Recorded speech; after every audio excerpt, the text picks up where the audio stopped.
Hello mga madam. Muna siya ang pork belly. Muna siya part sa inasal nga paborito gyud sa mga kuan kumakaw ginasal. Di ba kung mapalit og inasal, mingon dita ka na dapit sa tiyan. Akong gusto. So kung ako'y inyong og ako'y padesisyonon, ako'y papilion sa inyo. Kini siyang naatay okasyon. Nindot ni nga kaning pork belly mo'y ato ang ihanda sa ato ang kuan mga bisita kay ngano mao man ni say paborito, di ba? Tiyan mo'y gusto sa mga atong mga bisita. So ani ni mga madam, kun ari gud ta sa tibuok baboy nga atong ipaasal, be kinsay ganahan diha be mo kaon og ulo, kasi gusto mo kaon sa abaga o paa or TL, be i-comment ko no be para mo katuo ko. Kaysa akong tan-aw tanan nga gusto ang tiyan jud og ang kubal. So akong advice inyo, ako tips inyo, kani siya nga pork belly mo ni siya nindot nga mo ni ato ihandog na okasyon. Kung daghan atong bisita nganom day kun pwede man mga upat, depende 3, 4 or 5 balyo sa katibuok baboy nga imong gipasal.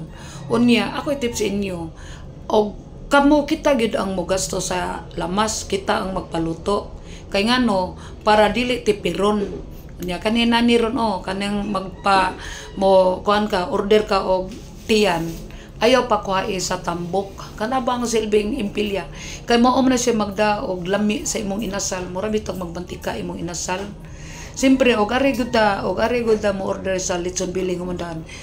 Commercial man to, tipid jud to sa gasto. Kay ngano ila pa man itong paginansyaan.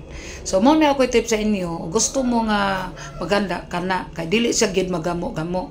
Diba, inigbutang na to itong inasal ko, tangan sa kubal, ang imong inasal nag-ubo nga wa nay lami. Pero gari ka sa lechon belly, butang ta 4 o 5 ka belly imong gipalitson, imong giana.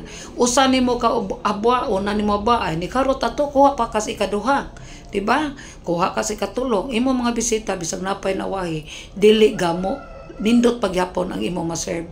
Ingon ana mga kaibigan o mga kasukian ko, muna siya ako ang kanang gi-advise kinsa tong gusto kay bisag asa di ko motuo nga sa maglitson mo di mga bilin ang ulo og ang tiil og ang kuan, di ba? Pero ari sa litson bili tanan hurot gyud kay ngano tiyan mo'y paborito gyud mo na di ang lami.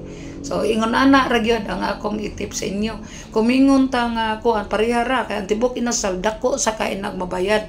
Pero kari ka sa litson nga bili palit ka 4 or 1 depende sa bisita.